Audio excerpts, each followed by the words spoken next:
ہم نے نوح اور ابراہیم کو بھیجا اور ان دونوں کی نسل میں نبوت اور کتاب رکھ دی، پھر ان کی اولاد میں سے کسی نے ہدایت اختیار کی اور بہت سے فاسق ہو گئے۔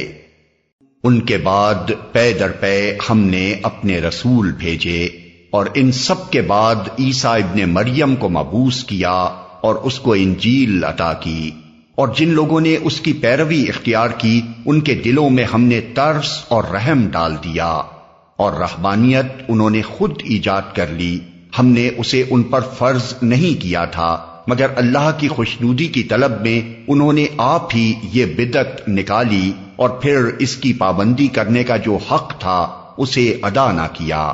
ان میں سے جو لوگ ایمان لائے ہوئے تھے ان کا اجر ہم نے ان کو عطا کیا، مگر ان میں سے اکثر لوگ فاسق ہیں۔ اے لوگو جو ایمان لائے ہو،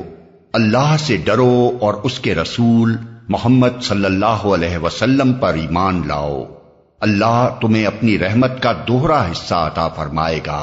اور تمہیں وہ نور بخشے گا جس کی روشنی میں تم چلو گے، اور تمہارے قصور معاف کر دے گا۔ اللہ بڑا معاف کرنے والا اور مہربان ہے۔ تم کو یہ روش اختیار کرنی چاہیے تاکہ اہل کتاب کو معلوم ہو جائے کہ اللہ کے فضل پر ان کا کوئی اجارہ نہیں ہے، اور یہ کہ اللہ کا فضل اس کے اپنے ہی ہاتھ میں ہے، جسے چاہتا ہے عطا فرماتا ہے، اور وہ بڑے فضل والا ہے۔